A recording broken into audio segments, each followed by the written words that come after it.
Muito boa tarde a todos. O meu nome é Luiz Inácio Prostinov, diretor do IPNI no Brasil. E muito bem-vindos a mais um webinar do IPNI Brasil. Hoje, com o título Conceitos de Produtividade Agrícola e Yield Gap, com o Dr. Paulo César Centelhas. Gostaria de lembrar a todos que o IPNI vai promover de 4 a 6 de outubro, agora de 2017, em Goiânia, o simpósio sobre agricultura de precisão como ferramenta para as boas práticas para o uso adequado de fertilizantes. Então, é uma oportunidade para se informarem a respeito desse assunto e nós convidamos a todos para participarem, então, do nosso evento em outubro. Né? Muito bem, dito isso, eu gostaria de fazer, então, a apresentação do Dr. Paulo César Centelhas, que é engenheiro agrônomo, mestre em agrometeorologia, doutor em irrigação e drenagem, livre docente em agrometeorologia, fez o seu pós-doutorado na Universidade de Guelph, no Canadá, e atualmente é professor associado nível 3 da Escola Superior da Agricultura Luiz de Queiroz, Universidade de São Paulo. Desde 1996 atua na área de agrometeorologia. Além disso, o professor Centelhas é pesquisador do CNPq nível 1B. Então, doutor Paulo, nós agradecemos de antemão a aceitação do nosso convite, né? E passamos a palavra para que você possa fazer, então, a sua apresentação. Tá ok, Luiz. Muito obrigado, primeiramente, pelo convite, né, para participar desse webinar. Creio que é uma oportunidade aí única da gente poder difundir o conhecimento que a gente vem gerando dentro da Universidade de São Paulo, para vários pesquisadores interessados que estão espalhados não só pelo Brasil, mas também em outros países.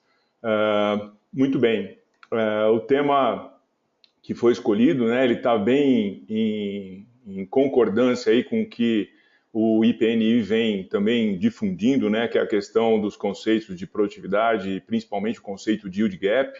Ele está em inglês porque é um termo bastante difundido e, em função disso, a gente pode até considerar, né, em português isso como quebra de produtividade ou defasagem de produtividade. O termo aí ele é bastante variável em português, mas em inglês ele fica bem claro, né? Yield gap representa para a gente o quanto está se deixando de produzir em função de adversidades climáticas ou de práticas de manejo que não sejam ótimas ou que sejam subótimas, vamos dizer assim. Muito bem, então o tema fica bem centrado dentro disso, conceitos de produtividade agrícola e yield gap.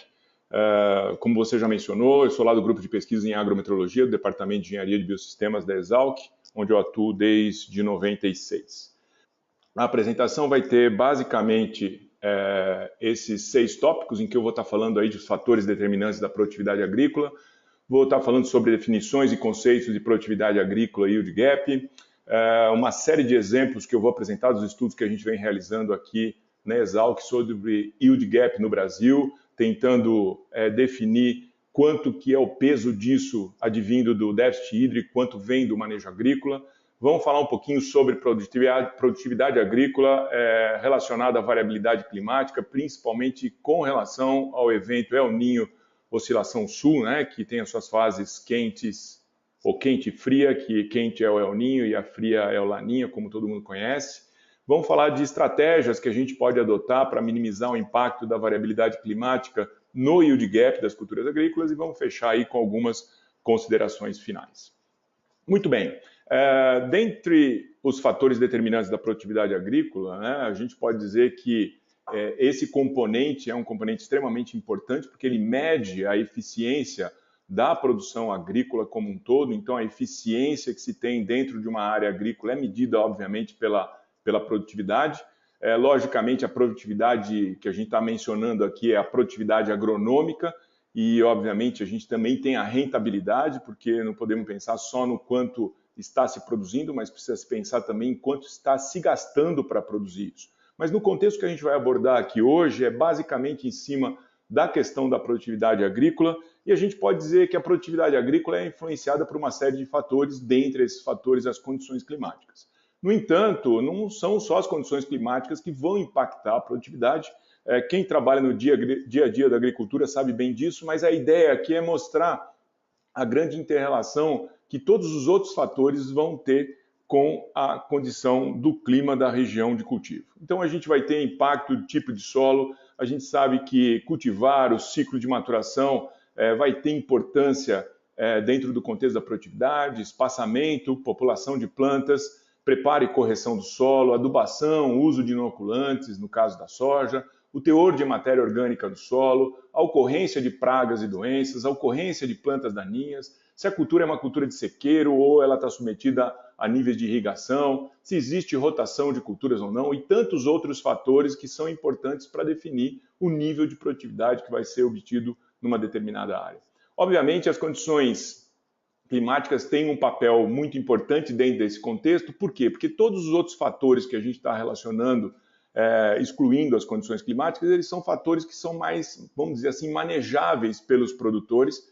São fatores que, de um ano para outro, a chance disso variar muito é pequena, desde que se adote um padrão de manejo constante ao longo dos anos. Enquanto que o clima não. O clima ele tem uma variabilidade muito grande, tanto no espaço quanto no tempo, né, entre as estações do ano, entre diferentes anos e entre diferentes regiões. Então, a questão climática entra como um componente de variabilidade dentro do contexto da produtividade agrícola. Além disso, a grande importância que a gente tem das condições climáticas é que ela vai interagir, de certa forma, com todos os outros componentes, ou a grande maioria dos componentes relacionados nessa figura. Então, nós vemos que o tipo de solo vai definir, basicamente, em função das suas características físico-hídricas, a quantidade de água que esse solo vai poder reter, que a gente conhece como capacidade de água disponível. Então, a capacidade de água disponível é um componente extremamente importante dentro do contexto do balanço hídrico.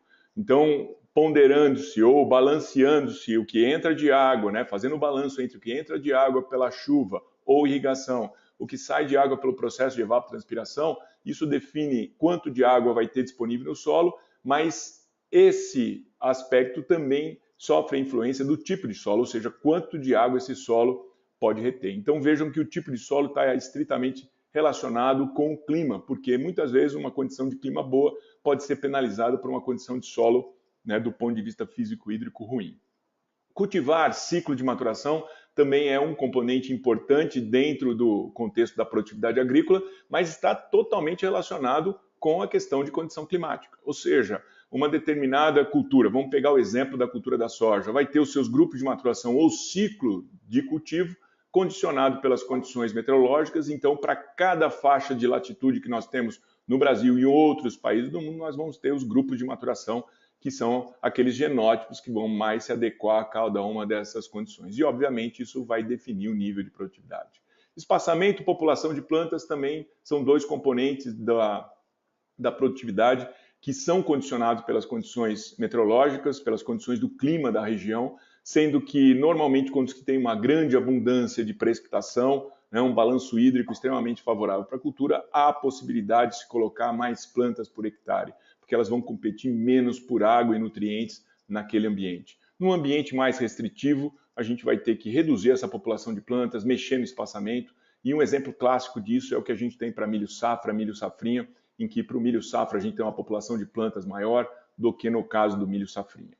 Preparo e correção de solo também vão estar, de certa forma, relacionados junto com o tipo de solo, que a gente pode dizer no volume de água que vai estar disponível para a planta. Por quê? Porque o preparo e correção vai condicionar o desenvolvimento do sistema radicular, e o sistema radicular define um componente tridimensional dentro da questão da capacidade de água disponível, que é a profundidade do solo que vai ser explorada e que, né, nos vai dar quanto de água, junto com o tipo de solo, vai ter disponível para as plantas. Adubação, e no caso aí da soja, inoculantes, não tem um efeito direto do clima, mas obviamente qualquer nutriente só vai ser aproveitado pelas plantas se houver disponibilidade de água no solo, e a disponibilidade de água no solo, como a gente já mencionou, está relacionado ao balanço hídrico, que por sua vez está relacionado às condições meteorológicas. A mesma coisa para teor de matéria orgânica no solo, que vai condicionar, né, essa capacidade de armazenamento. Pragas e doenças sofrendo influência das condições meteorológicas para suas ocorrências e, né, desenvolvimento. As pragas mais relacionadas à temperatura, as doenças mais relacionadas à temperatura e umidade, principalmente duração do período de molhamento foliar. Então, são componentes aí da produtividade agrícola que sofrem uma influência direta das condições climáticas da região. E para fechar, né, a gente busca o caso aí das plantas daninhas, que como a cultura que a gente está explorando também são plantas e que também vão depender das condições do ambiente. O nível de irrigação, se vai ser irrigado ou não, né, e o nível de irrigação vai depender da condição do clima para ocorrer. E no caso da rotação de culturas, a gente vai ver que tem uma conexão também direta com as condições climáticas, porque, como qualquer outra cultura, vai depender dessas condições para regular o seu metabolismo, o seu desenvolvimento, o seu crescimento e, consequentemente, a sua produtividade. Então, nós vemos que dentro desse esquema, que eu costumo chamar de roda da produtividade, nós vemos uma grande interação com os aspectos relacionados diretamente ao clima, afetando a fisiologia da planta, né, e, consequentemente, a sua produtividade, e os outros fatores relacionados ao manejo também estritamente relacionados com as condições climáticas. Então, é importante essa figura para destacar por que, dentro do contexto da agricultura, a condição meteorológica, a condição climática tem um papel preponderante para definir os níveis de produtividade agrícola. Muito bem, então diante dessa primeira abordagem, nessa introdução, a gente pode agora, com mais clareza, definir os conceitos de produtividade e yield gap. Bom, mas antes disso, é interessante que a gente imagine o seguinte: se eu tiver uma cultura agrícola, no caso aí nós estamos vendo uma bela figura da cultura da soja, e dentro dessa área, a gente imagine que essa cultura represente para a gente uma fábrica, certo? Onde dentro dessa fábrica existe um processo. Muito bem, essa analogia é importante para a gente entender e diferenciar o que são componentes da produtividade que estão relacionados à matéria-prima para o processo e o que os outros componentes vão indicar dentro desse contexto. Muito bem, para que a fábrica exerça esse processo, vai haver a necessidade de matéria-prima. E essa matéria-prima ela vai vir da atmosfera, que é a água e o CO2 atmosférico. O CO2 entrando pela fábrica diretamente via a porta de entrada, uma das portas de entrada, que são as folhas, através dos estômatos, e essa água que vai ficar no reservatório vai trazer para dentro da fábrica, agora por meio de uma outra entrada, que são as raízes, a água mais os nutrientes. Então, esses são as matérias-primas para o processo como um todo. Mas, como todo processo, esse processo precisa de energia para ocorrer, e a energia vem da radiação solar. Portanto, a energia não é matéria-prima, e sim fonte de energia para que o processo ocorra. Muito bem, quanto tempo esse processo vai ficar ocorrendo naquele determinado ambiente vai depender do fotoperíodo, que é a duração do dia. Ou seja, as plantas só vão fazer fotossíntese enquanto houver radiação solar no ambiente. E isso é definido pelo fotoperíodo, que é o intervalo de tempo entre o nascer e o pôr do sol. A temperatura vai atuar de duas formas. Uma regulando a velocidade desse processo e outra afetando na respiração de manutenção. Então, isso vai fazer com que, juntamente com a manutenção da fábrica, que é o manejo da cultura, a gente tenha, então, a geração do produto final, que é o que a gente espera no caso aí da soja. Os grãos, se fosse cana, seriam os comos, se fosse batata, seria o tubérculo, se fosse mandioca, seria a raiz, e assim por diante, né? Então, o que é importante dessa figura? A gente entender que qualquer variação que viemos a ter nas condições relacionadas à matéria-prima, disponibilidade de energia, no regulador do processo, no gasto do processo, no turno de trabalho, né, e na manutenção da fábrica, isso vai gerar variabilidade na produtividade final, ou seja, no produto final, que no caso da soja são os grãos. Então, isso ajuda a gente a entender que muitas vezes a gente quer achar uma correlação entre produtividade e fatores determinantes relacionados ao clima, com correlações simples. Simplesmente, choveu mais, produziu mais. Obviamente, isso vai acontecer, porque quando a gente tem mais chuva, tem menos déficit hídrico,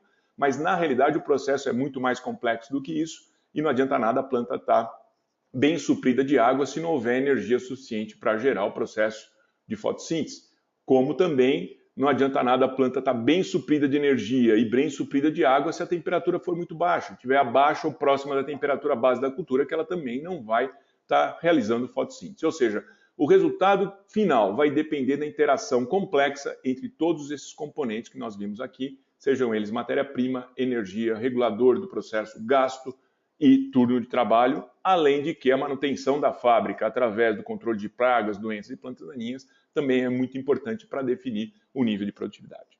Então, diante disso, a gente pode dizer o seguinte, que dentre os principais ou os tipos e níveis de produtividade, a gente pode classificar teoreticamente ou teoricamente a produtividade potencial como aquela que é influenciada pelo que a gente chama de fatores determinantes, ou seja, radiação solar, temperatura e fotoperíodo, que são variáveis meteorológicas que nós não podemos controlar. A única forma de a gente mexer nessas variáveis é através de mudar a época de semeadura, né? Se for uma cultura, obviamente, anual, porque se for uma cultura perene, ela vai estar constantemente no campo, ou alterar a região de cultivo. Então, a interação desses três componentes, radiação solar, temperatura e fotoperíodo, junto com o genótipo, junto com a população de plantas, vai definir a produtividade potencial, que é um valor teórico. Por que é um valor teórico? Porque raramente nós vamos conseguir observar isso no campo. Por quê? Porque além dos fatores determinantes, a gente tem outros fatores que vão estar penalizando essa produtividade, como, por exemplo, o déficit hídrico. Então, quando a gente tem a produtividade potencial penalizada pelo déficit hídrico, nós vamos ter, então, o conceito do que a gente chama de produtividade atingível, ou seja, que sofre os efeitos dos fatores determinantes e dos fatores limitantes, no caso, especificamente, aí, o déficit hídrico, né?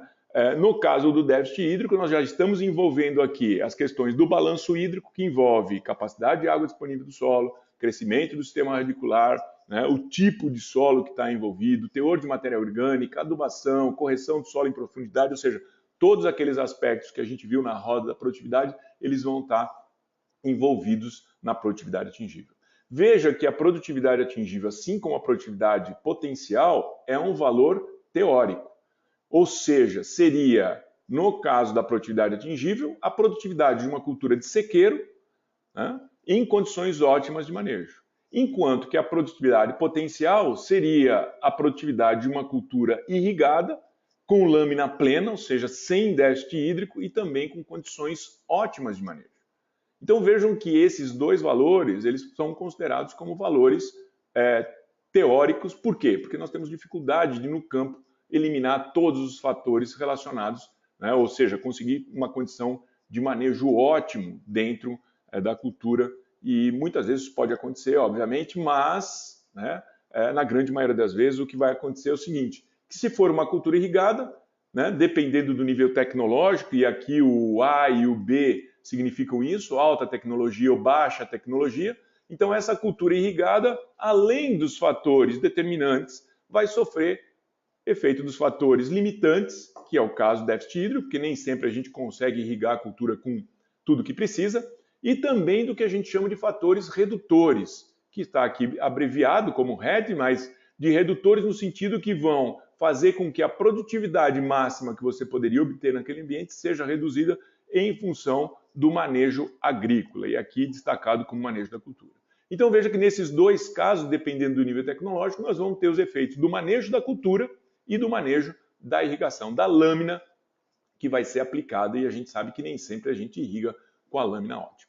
Quando a gente passa para a condição de cultura de sequeiro, nós vamos ter basicamente uma analogia para o que a gente viu acima, porém agora sem aplicação de água. Então, novamente, nós vamos ter os fatores determinantes, limitantes e redutores, só que agora o déficit é imposto única e exclusivamente pelo regime de precipitação que a gente tem na região, naquela época de semeadura para aquele ano específico, e os fatores redutores novamente atuando através do manejo associado a controles de pragas, doenças e plantas daninhas, né? Muitas vezes podemos entrar aí com outros fatores de manejo, como compactação do solo, que vai trazer o quê? Fatores redutores que vão restringir ainda mais a produtividade naquela lavoura. Então vejam que nós temos aí basicamente o que a gente chama de tipos de produtividade, ou seja, 3 níveis de produtividade associados a esses 3 tipos. Se a gente generalizar e chamar a produtividade real, seja de irrigada, de cultura irrigada como de cultura de sequeiro, como produtividade real. Então nós temos produtividade potencial, a produtividade atingível e a produtividade real. Se essa produtividade real for de sequeiro, ela vai ser menor do que a produtividade atingível ou no máximo igual. E se essa cultura for irrigada, ela vai ser maior do que a produtividade atingível, porque mesmo que seja irrigada com poucas lâminas, vai abastecer a cultura um pouquinho melhor e, consequentemente, a produtividade vai ser um pouco maior do que atingível, mas vai depender também do manejo agrícola. Isso faz com que ela não fique maior ou não fique igual à produtividade potencial. Então, no máximo, igual à produtividade potencial. Bom, desse quadro, a gente agora pode definir o que é os gaps, ou seja, os yield gaps relacionados, primeiramente, ao déficit hídrico. Então, se nós tivermos a diferença entre produtividade potencial e a produtividade, seja real ou atingível, real numa condição irrigada, essa diferença que vai ocorrer entre os diferentes tipos vai ter um componente do yield gap relacionado ao déficit hídrico. Obviamente, na produtividade real, nós também vamos ter um componente associado ao manejo, mas que nessa figura eu destaquei no caso da cultura de sequeiro. Então vejam que a diferença entre a atingível e a produtividade real da cultura de sequeiro vai única e exclusivamente mostrar para a gente o efeito do déficit de manejo. Então, nesse caso, se a gente juntar os dois, nós vamos ter a noção do yield gap total, que é o quanto está se deixando de produzir em relação ao real e a produtividade potencial. Ou seja, é o quanto nós estamos deixando de produtividade para trás, em função ou do déficit hídrico ou de um manejo subótimo. Muito bem. Além desses dois conceitos, outros 2 conceitos que a gente pode utilizar usando basicamente a mesma figura, são os conceitos de eficiência climática e eficiência agrícola. Então veja, quando eu falo em yield gap, na realidade, voltando um pouquinho aqui, eu estou falando da diferença absoluta entre produtividade potencial e produtividade atingível, definindo aqui sim, somente o yield gap por déficit hídrico. E quando eu tenho a diferença absoluta entre a produtividade atingível e a produtividade real de sequeiro, seja com alta ou baixa tecnologia, eu vou estar definindo aqui o yield gap devido ao manejo. Uma outra forma de a gente mostrar isso é através da eficiência. A eficiência climática vai ser o quê? A relação entre a produtividade atingível e a produtividade potencial, enquanto que a eficiência agrícola vai ser a relação entre a produtividade real e a produtividade atingível.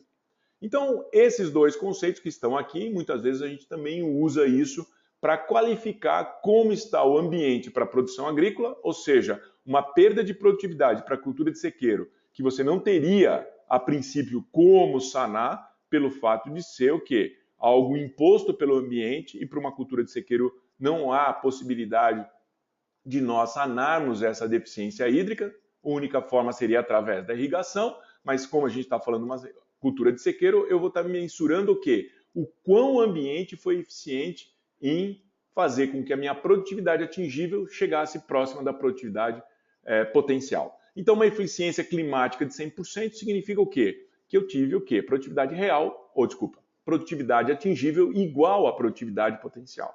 Enquanto que uma eficiência climática de 50% me mostra que a minha produtividade atingível é 50% a menos que a produtividade potencial. No caso da eficiência agrícola, é a relação entre a produtividade real e a atingível.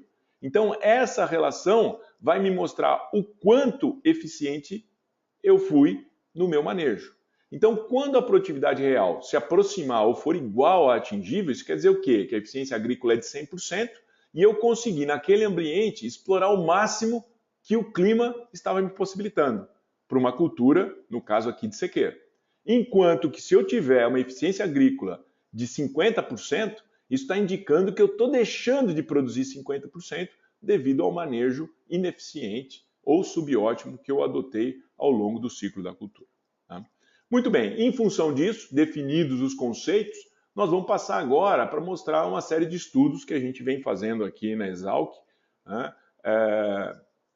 Em trabalhos de graduação, trabalhos de mestrado e doutorado, e inclusive de pós-doutorado, em que a gente vem trabalhando com o conceito de yield gap. Então, o primeiro trabalho que eu vou mostrar aqui para vocês foi um trabalho que a gente publicou em 2015, em que a gente, na realidade, avaliou um modelo que é o modelo da FAO, que é um modelo relativamente simples, uma abordagem mais simples de modelagem de cultura agrícola, né? Porque dentro desse contexto, vale salientar que quando nós vamos trabalhar com yield gap, e por ser produtividade potencial e produtividade atingível, dois conceitos teóricos, a gente usa os modelos de simulação de crescimento que tentam, né, simular como a planta funciona para determinar essas duas produtividades teóricas. E a partir dessas produtividades teóricas, desde que o modelo esteja bem calibrado, nós partimos para a determinação do yield gap ao levantar os dados de produtividade real, seja a nível estadual, seja a nível municipal, seja ao nível de fazenda, como a gente vai ver vários exemplos aqui. Então, nesse primeiro trabalho que nós realizamos, foi um trabalho de mestrado do Rafael Battisti, e nós avaliamos 101 cultivares de soja, dados dos ensaios nacionais de cultivares, e nós tínhamos, então, 984 resultados de produtividade para o processo de calibração, é o gráfico que vocês estão vendo aqui à esquerda. Tá? Então, a gente teve um processo de calibração e mais 143 dados para avaliar ou validar o modelo. Então, nós vemos que o modelo, para a calibração que a gente fez, ele erra um pouquinho aqui, né? Na realidade, subestimando a produtividade nos níveis mais altos e superestimando nos níveis mais baixos. Mas o mais importante da modelagem, né, e um conceito tem que ficar bem claro para a gente, é que quando a gente trabalha com modelo, a única certeza que a gente tem é que o modelo vai errar. Por quê? Porque ele é uma aproximação da realidade, ele não consegue simular todos os processos que vão estar ocorrendo na planta, mas de qualquer forma a gente tem uma aproximação muito boa. Então o que eu espero de um modelo é que ele consiga simular essa variabilidade que nós estamos enxergando aqui, desde valores, né, de 1.500 quilos por hectare, né, até valores mais elevados, 6.000 quilos por hectare. Então ele consegue expressar essa variabilidade que existe no ambiente. Agora, os detalhes relativos a manejo já ficam mais difíceis de captar, então essa é a ideia do modelo e a gente vê que na fase de avaliação o modelo também funcionou bem. Muito bem, a gente usou então a estimativa ou a estimação da produtividade potencial pelo modelo da FAO, né, um modelo que na realidade não é o modelo da FAO lá de Doremos e Cassan exatamente, é uma adaptação disso, né, bem desenvolvido, vários aspectos melhorados, e depois a estimação da produtividade atingível pela penalização pelo déficit hídrico. E os dados de produtividade real provenientes do IBGE. Então, com isso, nós pegamos um transecto no Brasil, onde a gente avaliou várias regiões com relação aos níveis de produtividade potencial, produtividade atingível e produtividade real. Nós vemos claramente aqui que existe uma tendência da produtividade potencial ser maior no sul do país, um valor intermediário aqui em algumas regiões e um valor mais baixo em outras, muito provavelmente associado a dois aspectos: a duração do fotoperíodo mais longo no sul, levando a maiores produtividades, e níveis de nebulosidade mais altos nessa região, fazendo com que haja menos radiação solar, né? Porque essa região, durante a safra da soja, passa por períodos bastante nublados. Então a gente vê um transecto em que mostra que as produtividades são maiores no sul do que lá para cima. Quando a gente vai para a produtividade atingível, que aí entra o efeito do déficit hídrico, nós vemos claramente que esse quadro se inverte. Nós passamos a ter menores produtividades no sul, produtividades intermediárias no norte e nordeste, e no centro-oeste as maiores produtividades. Por quê? Porque aqui no sul nós vemos que existe um risco climático maior, problemas com seca, levando as produtividades da soja a serem menores. E aqui uma situação, né, bem mais favorável, em que o regime de precipitação durante a safra da soja favorece níveis de produtividades mais elevados. Quando a gente vai buscar os dados de produtividade real, percebemos que é num patamar menor do que a produtividade atingível. Porém, a gente vê que esse quadro de menores produtividades no sul, produtividades maiores no Centro-Oeste e intermediárias no Norte e Nordeste, ele se mantém. Então, ao comparar essas informações, fazendo PP menos PA, nós vamos obter, então, o yield gap relativo ao déficit hídrico. E a gente vê que no Sul a gente tem muito mais chance de déficit hídrico do que no Norte e Nordeste, e que regiões, né, como Primavera do Leste, Itapurá, vão ter, né, Jataí, Uberá, vão ter menos riscos climáticos e, consequentemente, maiores produtividades. Vejam que o yield gap devido a déficit hídrico está variando aqui de 500 a 2.600 quilos por hectare para esse modelo que a gente empregou. Ao pegar os dados do IBGE de produtividade ao longo da série histórica, a gente vê que isso se confirma, né? Esses são os dados de produtividade real, consistidos para o estado do Maranhão, para o estado do Rio Grande do Sul e para o estado do Mato Grosso, e a gente vê claramente aqui, pelas médias, que o Rio Grande do Sul tem uma produtividade média menor do que o Maranhão, que por sua vez é menor do que o Mato Grosso. E o mais importante é que a variabilidade no Rio Grande do Sul é muito maior do que a variabilidade que acontece de um ano para outro no Mato Grosso. Ou seja, o Rio Grande do Sul é uma região de muito mais risco para a produção de soja do que outros estados. Então a gente vê que esse quadro, né, que a gente está traçando de déficit hídrico maior no sul do país, como a gente viu nessa figura aqui, com quebras maiores aqui no sul, ele se confirma ao a gente analisar esses dados de produtividade real obtido a campo. Quando a gente faz a diferença agora entre PA e PR, nós vemos agora o que a gente chama de yield gap devido ao manejo. E, novamente, o yield gap devido ao manejo é maior no sul do que na região norte e nordeste e parte do centro-oeste. Agora, o importante é que a magnitude do yield gap do manejo é muito menor do que a magnitude que a gente viu lá atrás, que ia até 2.600 quilos por hectare, no yield gap de água. E aqui esse yield gap está chegando a 800. Isso mostra o quê? Isso mostra que o manejo da cultura ele está sendo relativamente bem feito, né? Fazendo com que haja uma eficiência agrícola bastante satisfatória, mas que, na realidade, o déficit hídrico é o grande fator que impacta a produtividade da soja hoje em grande parte do Brasil. Isso a gente pode ver com mais clareza nessa tabela, em que a gente mostra que a quebra de produtividade relativa à água representa, na média dessas regiões avaliadas nesse transecto que a gente viu, por 74% das quebras, enquanto que os outros 26% vêm do quê? Da quebra relativa ao manejo. Então nós vemos claramente aqui que, né, haveria o quê?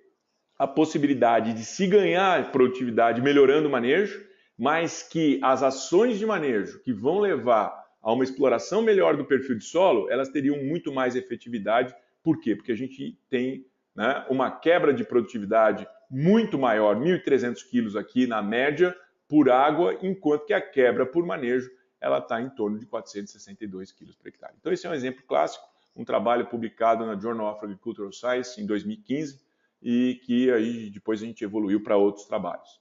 Muito bem, um outro trabalho que a gente que fez e publicou esse ano é sobre o yield gap da cultura da cana-de-açúcar, dando a mesma abordagem que nós demos para a questão do yield gap relativo para a soja, usando um modelo para estimativa de produtividade potencial, como vocês veem aqui, né, usando o modelo para produtividade atingível, né, penalizando pelo déficit hídrico. Nós calibramos e validamos esse modelo para condições irrigadas e de sequeiro. Pegamos vários tipos de solo de cada uma das 260 regiões que a gente avaliou, né, espalhadas aí pelo Brasil, e estimamos para o Brasil todo, a nível de micro-região, a produtividade potencial e a produtividade atingível da cana-de-açúcar. Então, da mesma forma, fazendo a diferença entre produtividade potencial e produtividade atingível, nós chegamos no que a gente chamou de yield gap devido ao déficit hídrico em diferentes regiões brasileiras. A gente deixou de fora a Amazônia Legal e o Pantanal, por não serem áreas aptas à cultura extensiva, assim como a cana-de-açúcar, mas a gente consegue ver claramente por que, né, grande parte do Centro-Sul é justamente a região onde mais produz cana. Por quê? Porque o yield gap total é muito menor do que os yield gaps que nós vamos ter para a cultura de sequeiro em outras regiões do país, como a gente está vendo aqui. Muito bem, ao a gente fazer a diferença entre a produtividade atingível e a produtividade real, nós viemos aqui com o yield gap relativo ao manejo. Então a gente vê novamente que várias regiões com yield gap de manejo muito menor do que o yield gap relativo à água, né?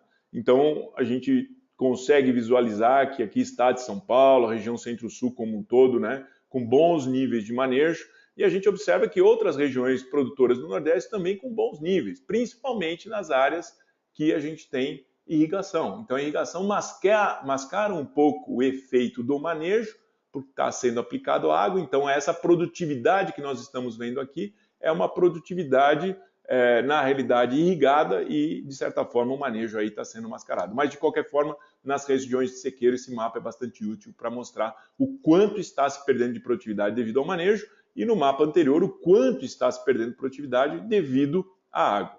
Novamente, assim como para a soja, o que a gente observou, né? Desculpem, eu pulei aqui, né? Esse seria o yield gap total que a gente tem hoje no Brasil.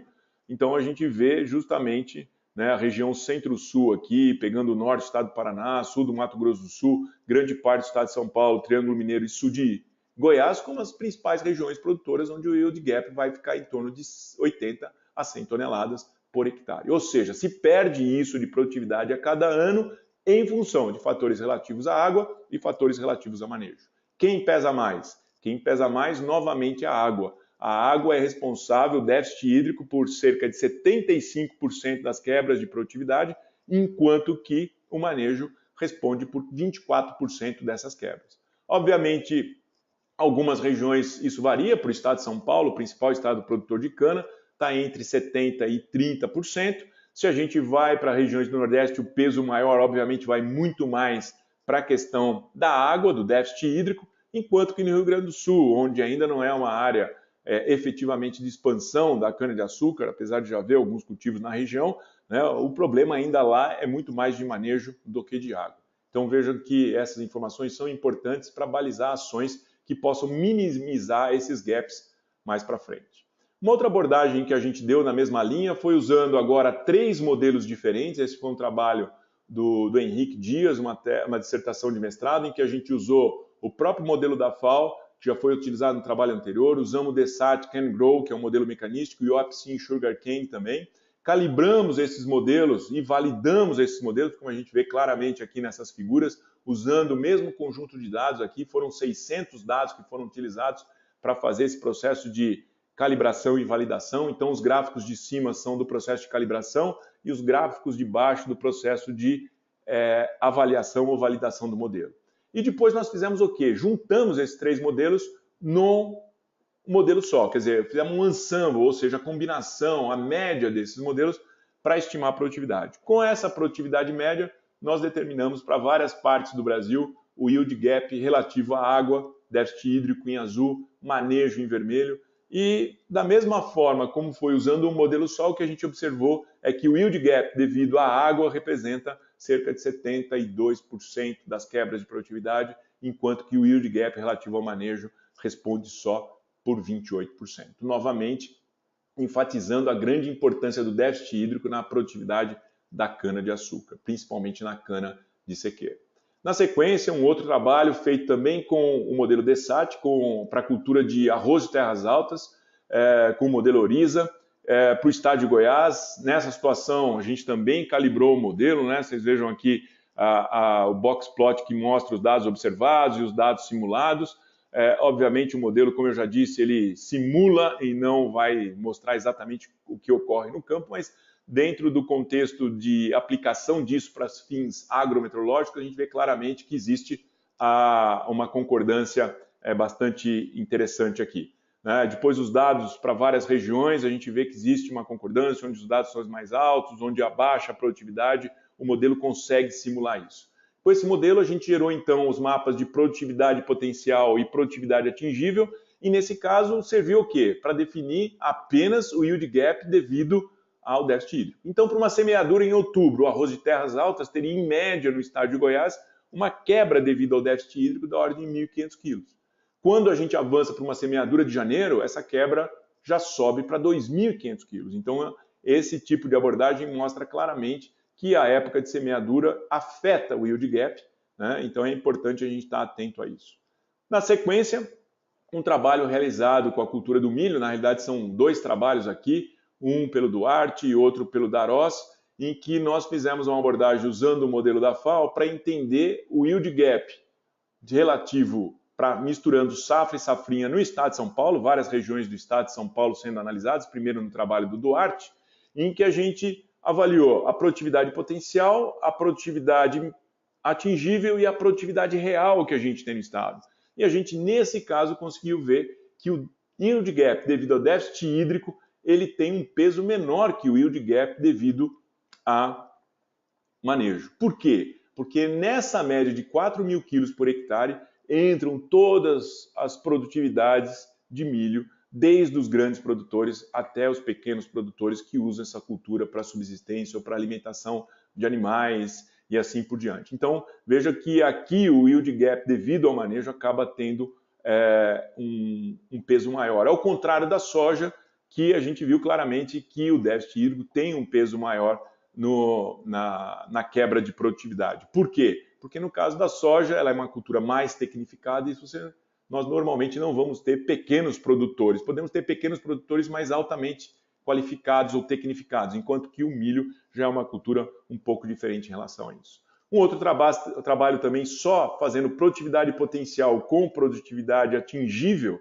para mostrar o efeito do déficit hídrico na quebra de produtividade, usando 2 regiões, Rondonópolis, no Mato Grosso, e Londrina. Nós vemos claramente aqui que a época de semeadura, né, tem um efeito muito grande na quebra, no yield gap devido ao déficit hídrico em Rondonópolis, enquanto que em Londrina isso não ocorre. Mesmo atrasando a semeadura de dezembro para abril, né, aqui eu estou falando de milho, basicamente milho safrinha, né, indo de dezembro até abril nos 2 casos, nós vemos que em Londrina não tem efeito praticamente da época de semeadura, enquanto que em Rondonópolis a época de semeadura vai afetar drasticamente a yield gap devido ao déficit hídrico.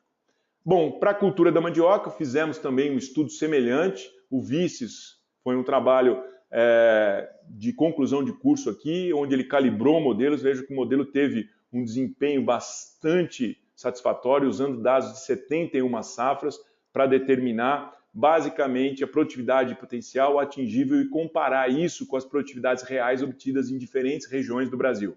Vejam que regiões mais úmidas, como na região norte, nós temos produtividades relativamente mais baixas, potenciais, produtividades atingíveis praticamente iguais à produtividade potencial, porque lá raramente falta água para a mandioca, porém as produtividades reais muito baixas, fazendo com que o yield gap devido ao manejo em termos de valores absolutos, toneladas por hectare, fosse muito maior que o yield gap devido ao déficit hídrico. Então a gente vê um efeito aqui mais do manejo. Enquanto que nas regiões, né, Nordeste e outras regiões onde a produtividade é até um pouco maior, mas a produtividade atingível devido ao déficit hídrico cai muito.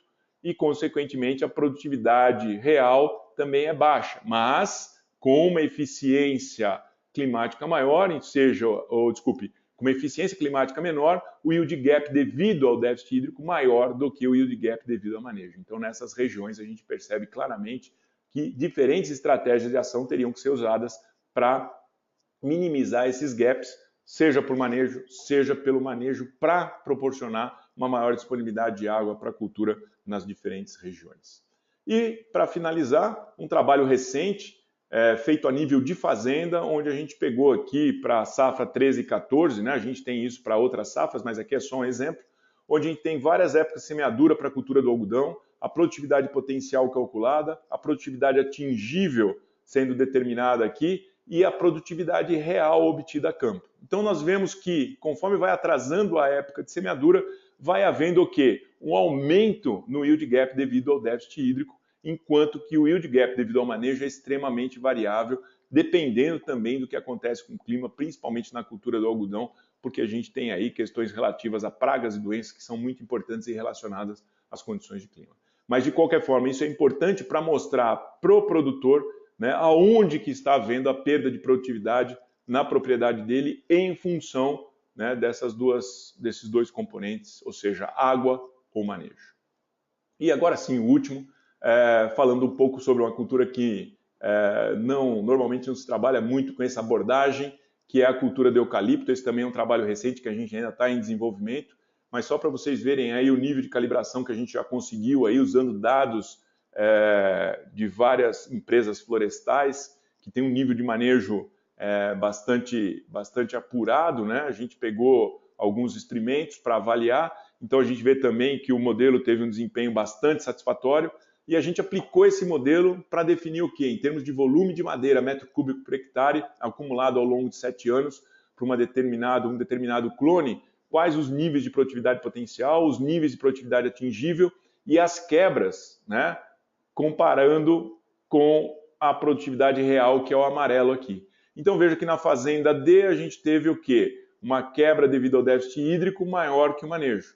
Na fazenda E isso se inverteu, enquanto que na fazenda F, semelhante à fazenda D, porém com um yield, uma diferença muito mais acentuada, né, em termos de perda de produtividade por déficit hídrico. Então isso é mais para mostrar para vocês, né, toda a gama de trabalhos ou todas as aplicações que a gente pode ter em relação ao uso da informação de modelagem dentro do contexto da avaliação do yield gap.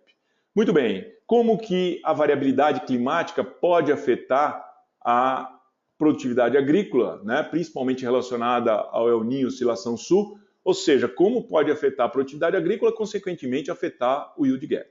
Então a gente vai mostrar aqui alguns exemplos, né, focando na cultura da soja em diferentes regiões brasileiras. Por quê? Porque a soja é plantada praticamente desde o sul do país até a região norte e nordeste, então dá para a gente ter uma noção muito boa, né? Se a gente pegar aqui tudo simulado por modelo, então a gente tem desde a safra 79-80 até a safra 15-16, os níveis de produtividade da soja lá em Balsas, no Maranhão, a produtividade média em termos de 3.200 quilos por hectare, e nós avaliando os anos de El Niño, avaliando os anos de Laninha e os anos que não estão classificados como anos neutros, a gente vê claramente que nos anos de El Niño existe uma probabilidade maior, né, de ter o quê? As produtividades abaixo da média. Essa 27% é a probabilidade de que a produtividade da soja seja maior do que a média. Então vejam que em anos de El Niño realmente são anos piores para a produtividade de soja nessa região. Ao passo que nos anos de Laninha você tem 78% dos anos com a produtividade acima da média, enquanto que os anos neutros permanecem próximo da média, metade dos anos acima da média, metade dos anos abaixo. Quando a gente chega na região de Rondonópolis, primeiro a gente observa que a produtividade média atingível já chega num patamar de 4.300 quilos por hectare, e a hora que a gente avalia os anos de El Niño, os anos de Laninha e os anos neutros, nós observamos que nos anos de El Niño a gente tem praticamente metade dos anos acima da média, metade dos anos abaixo da média, porém nos anos de Laninha uma predominância das produtividades acima da média. Ou seja, os anos de Laninha são melhores para as produtividades de soja nessa região do Mato Grosso, enquanto que os anos neutros permanecem numa situação intermediária. A mesma coisa sendo feita para Londrina, nós vemos que em Londrina, El Niño tem 55% de chance da produtividade ser acima da média, em anos de Laninha 67% e em anos neutros também próximo da média. Então, é importante a gente ter essa visão. Por quê? Porque o yield gap vai depender da ocorrência desses fenômenos. Em algumas regiões, maiores evidências, outras nem tanto assim, como a gente está observando aqui no caso de Londrina e também na região de Cruz Alta, em que supostamente os anos de El Niño deveriam ser melhores para a produtividade de soja, porque chove mais na região sul, porém isso não se observa nos dados observados. Isso quer dizer o quê? Quer dizer que o excesso de chuva ele pode trazer também prejuízos, principalmente na hora da colheita e principalmente com a ocorrência de problemas fitossanitários. Enquanto que nos anos de Laninha, quando as frentes passam mais rapidamente pela região, a chance é de que as produtividades acima da média diminuam um pouco. Muito bem, isso vai levar a diferentes ações de manejo que deveriam ser adotadas em função da ocorrência de um fenômeno ou outro, né? Em termos de que, se no Nordeste, anos de El Niño, tem produtividades, ou melhor, tem menores quantidades de chuva, ou seja, a chance de ter um yield gap devido ao déficit hídrico é maior, deve-se adotar, então, medidas de manejo que tornem a cultura mais resiliente, como cultivares tolerantes à seca, escalonar época de semeadura, diversificar cultivares e assim por diante. E ao passo que no Laninha, quando se inverte a situação, seria mais favorável para o quê? Investir em alta tecnologia, porque as yield gaps devido ao déficit hídrico provavelmente vão ser menores. Agora, o que dá para se fazer para minimizar os impactos relativos relativos à variabilidade climática no yield gap. Então a gente tem basicamente duas ações, que seria o quê? A seleção de cultivar, né, para tolerância ao estresse hídrico e adoção de manejo para aumentar a resiliência, aqui está específico para a cultura da soja, mas para as culturas em geral, com relação aos efeitos do estresse hídrico. Então a seleção de cultivares tolerantes à seca, como a gente pode observar claramente aqui, né, na mesma condição, uma soja muito bem abastecida de água, né, quer dizer, tolerando um período seco, enquanto que a soja do lado já numa situação de déficit hídrico muito acentuado. Trabalho recente também que a gente fez, mostrando aqui, né, 101 cultivares de soja numa análise de cluster, usando modelagem para classificar essas cultivares com diferentes tolerâncias à seca. Então a gente tem materiais genéticos já disponíveis com maior tolerância e isso tem que ser explorado dentro de um contexto de um ambiente mais restritivo. Então, se a gente pegar um material mais tolerante à seca para um déficit hídrico relativo de 50%, isso vai gerar uma quebra de 38%. Se para esse mesmo déficit, né, na fase reprodutiva, eu pegar um material menos tolerante à seca, isso vai levar a quebra para 50%. Ou seja, são 12% de diferença na produtividade e isso, obviamente, vai impactar a produtividade do produtor.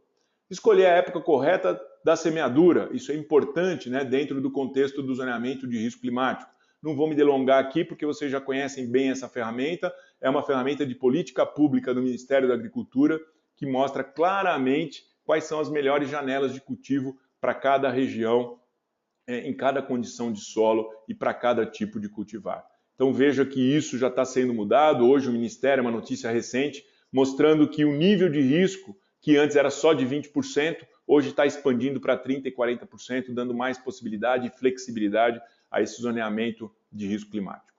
E a gente tem as ações relacionadas ao manejo, né, do solo para aumentar a resiliência da cultura, consequentemente reduzir o yield gap das culturas por déficit hídrico, e isso envolve o quê? Ações que estão relacionadas à física do solo, à química do solo e à biologia do solo, e aí a gente tem basicamente a questão de rotação de culturas, né, para eliminar camadas compactadas, manejo de nematóides para possibilitar que o sistema radicular se aprofunde, correção e fertilização do solo em profundidade para permitir uma maior e melhor distribuição do sistema radicular em profundidade e aumento da atividade microbiana do solo. Tudo isso no intuito da cultura explorar um volume maior de solo e, consequentemente, ter mais água disponível para enfrentar os períodos de déficit hídrico. Então, só para vocês terem uma ideia, aí os diferentes tipos de distribuição, né? A gente fez um trabalho recente, que está sendo publicado agora no Agronomy Journal, em que a gente simulou o sistema radicular da soja se distribuindo até 2 metros de profundidade, até 60, com diferentes distribuições. E a gente vê que 60, o sistema radicular fica confinado lá em cima, enquanto que até 2 metros ele vai buscar água lá embaixo. Aí você fala, bom, isso é real? Bom, é real, porque a gente já tem aí relatos na literatura que mostram que a soja de alta produtividade, 7.200 kg por hectare, tem distribuição radicular mais profunda, ao passo que as sojas de menores, né, produtividades, em torno de 4.000 kg por hectare, né, o trabalho do Henry Sacco, mostra que o sistema radicular está mais superficial. Tá? Então, o que nós fizemos? A gente fez um estudo em que a gente simulou essa distribuição radicular desde 60 centímetros de profundidade até 2 metros e fomos avaliar o que acontece com a produtividade. Então, o sistema radicular mais superficial leva ao maior risco para a cultura. Por quê? Aqui são exemplos para o estado do Paraná, em que a gente observa que na distribuição 5, que é a 60 centímetros, a gente tem uma produtividade média menor e uma maior variabilidade da produtividade. Ao passo que, conforme o sistema radicular vai se aprofundando, né, devido às melhores condições físicas, biológicas e químicas do solo, faz com que a produtividade aumente e a gente tenha menos variabilidade interanual, isso aqui para séries históricas de 30 anos. Então, o ganho de produtividade nos anos, né, aqui mostra o ganho de produtividade em função da produtividade simulada para a condição de 60 centímetros, nos anos que chovem bem, nós não vamos ter diferença, mas obviamente nos anos mais secos, essa diferença ou ganho de produtividade pode superar 1.500 kg por hectare para as raízes que chegam até 1,5 m, 2 metros de profundidade. A gente replicou esse estudo para várias regiões do Brasil e a gente vê claramente que, dependendo da região, o aprofundamento do sistema radicular vai ter um efeito maior, como a gente vê aqui, por exemplo, em João Pinheiro, Passo Fundo, Posse, e outras regiões que vai ter muito pouca variação, como em Poxoréu e Itapurá, onde o clima é mais constante, consequentemente chovendo bem, não há necessidade da cultura ir buscar água lá em profundidade.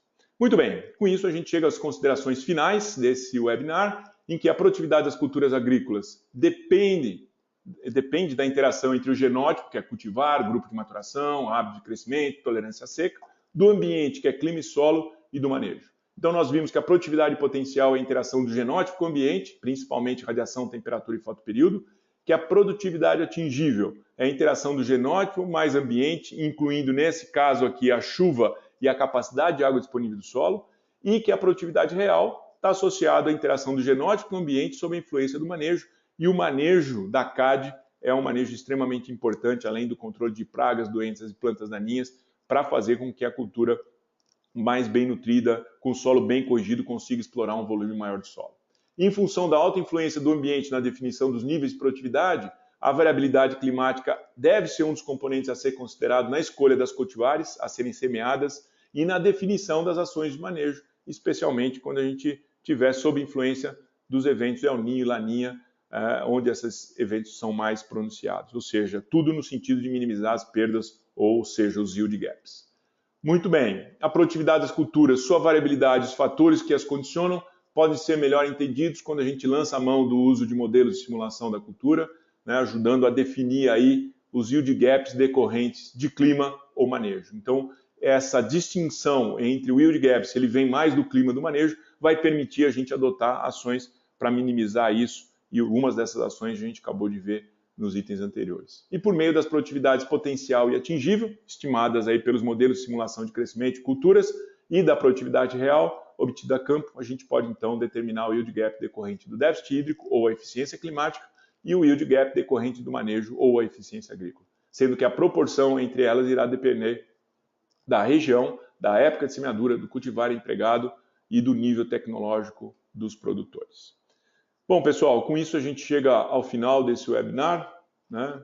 Eu fico à disposição aí para as perguntas, mas antes de finalizar, eu gostaria de fazer um agradecimento especial aí aos vários alunos que contribuíram com os resultados que eu apresentei, então o Batiste, o Henry, o Leonardo Monteiro, o Lucas Souza, o Henrique Dias, o Yuri, o Cleverson, o Elvis, Fábio e os dois Lucas aqui da Arose e do Altroso, todos eles que passaram aqui pela Exalc, executando seus trabalhos junto com a minha equipe aqui, e que possibilitaram trazer para o Brasil, né, como uma iniciativa nossa aqui de trazer esse conceito de yield gap para o Brasil, e a gente está avançando nesses estudos no sentido de mostrar a importância não só da agrometeorologia como ciência, a importância do uso de modelos de simulação de crescimento na análise, né, na avaliação dos ambientes de produção e entender efetivamente como a agricultura está sendo impactada pelo clima e pelo manejo. Ok? Então, meu agradecimento aí aos meus colaboradores e deixo aqui os meus contatos para vocês e também fico à disposição para as perguntas que,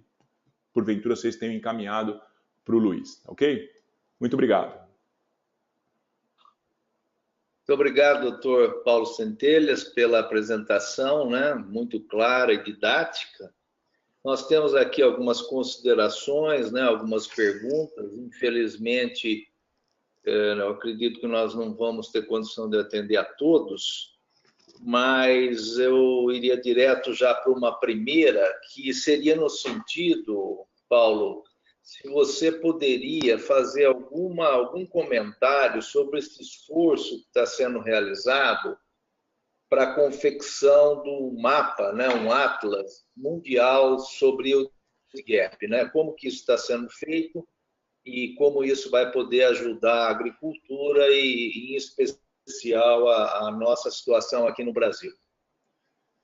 Bom, essa iniciativa que você mencionou, na verdade é uma iniciativa da Universidade de Nebraska, em Lincoln, né, liderada pelo Ken Kasman e pelo Patrício Grassini, que são dois colegas que são docentes lá da universidade, e eles têm feito um esforço grande nesse sentido aí de coletar dados de várias partes do mundo e gerar informações relativas aos yield gaps, e realmente é uma iniciativa bastante louvável, né, que é o GIGA, que é o Global Yield Gap Analysis, ou Atlas, desculpe, e obviamente eles têm contribuído aí para tentar minimizar aí a questão das perdas de produtividade, ou pelo menos identificar essas perdas, de forma que a gente possa ter ações, né, sensibilizar os governos para que possa haver aí uma melhoria ou ações que possam melhorar a produtividade das culturas. Obviamente, essa não é a única iniciativa, a gente tem trabalhos, na realidade, mais regionais, como é o que a gente tem feito aqui no Brasil, né, com o nosso grupo aqui da agrometrologia da Exalc, juntamente com meus alunos. Na Austrália, eles também têm um sistema de determinação de yield gap. A gente sabe que isso está sendo feito na Europa também. Então, apesar de haver essa iniciativa global, particularmente, que eu acho muito importante, mas eu acho que as iniciativas regionais, elas também têm uma importância muito grande, porque elas permitem que se atentem mais para as peculiaridades de cada região. Então, essa é uma abordagem que eu acho que todos esses trabalhos são válidos e importantes, e que essa interação entre os grupos também ela acaba sendo muito importante.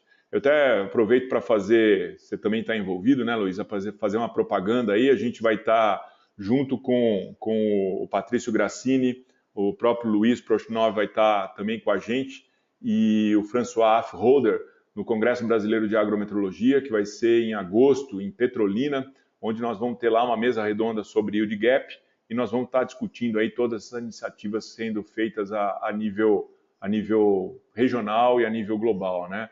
O Affolter também tem um trabalho bastante interessante, mais voltado para a agricultura familiar, né, dentro do contexto de yield gap. O Patrício, numa visão mais macro, né, pelo trabalho que ele vem fazendo no Giga, e a gente aqui mostrando os trabalhos que a gente vem realizando no Brasil. Perfeito, obrigado, Paulo. Tem uma aqui, visão que você tem sobre a pesquisa no Brasil nessa área. Quais seriam, na sua opinião, os próximos passos, né, no estudo de yield gaps aqui no nosso país? Bom, na realidade, eu acho que a pesquisa ela ainda está muito focada em alguns centros, né? A gente sabe que nós temos o colega que é o Nereu Streck, que trabalha na Universidade Federal de Santa Maria, executando alguns trabalhos bem a nível regional no estado do Rio Grande do Sul. A gente aqui que atua mais a nível de estado de São Paulo e também a nível Brasil, aqui na Exalc.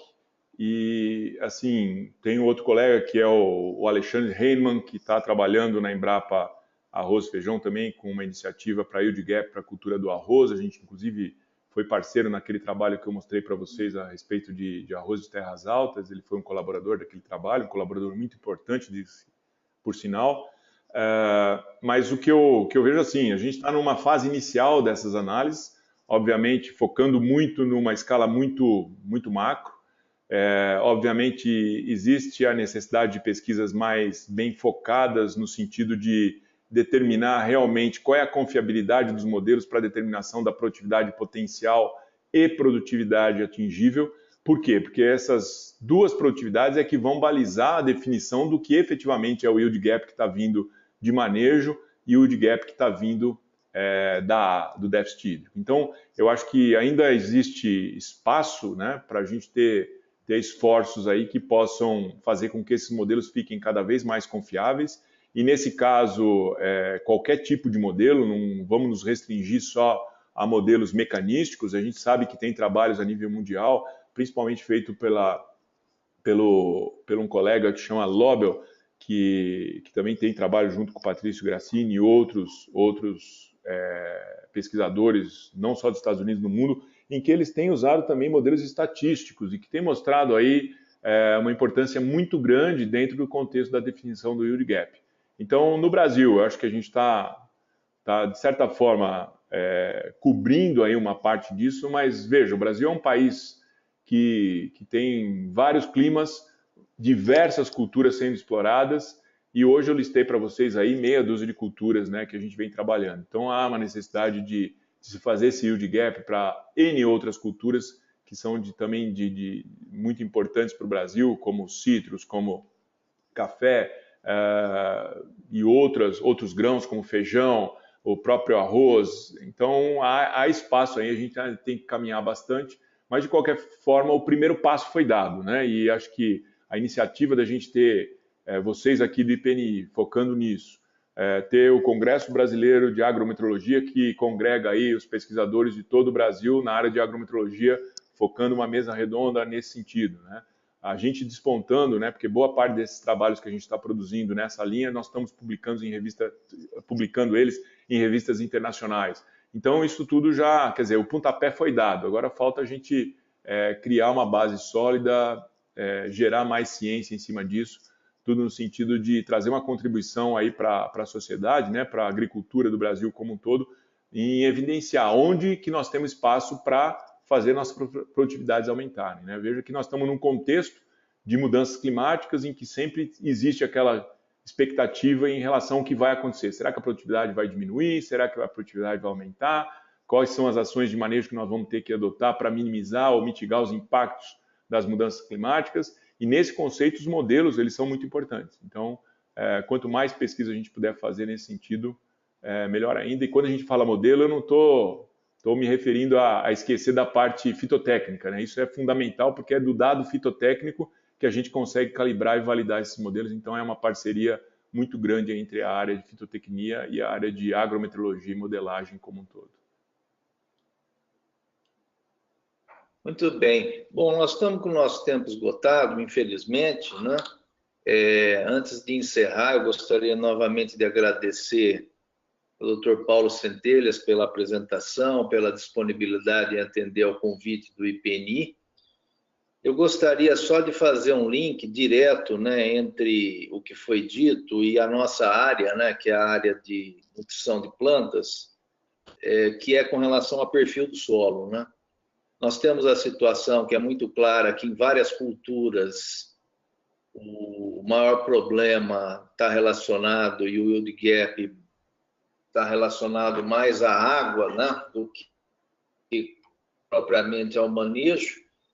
E nós temos lutado muito para que o agricultor possa construir realmente o perfil do solo adequado, né, e com isso essas raízes irem buscar mais água em profundidades maiores, né. Então, eu destacaria esse ponto, né, com um convite a todos para que divulguem, né, e que pensem e que realmente pratiquem, né, construir perfil do solo. E com isso, novamente, agradeço muito ao Dr. Paulo Centelhas pela apresentação, pela parceria, nós estamos muito animados com isso, agradeço a presença de todos, convido, né, para visitarem o site do IPNI, verificarem as nossas publicações, como os webinars anteriores, e esse deve ser postado aí no prazo de dias, né? Vai ter todos. Então, muito obrigado pela presença e até o próximo webinar, pessoal. Obrigado e boa noite.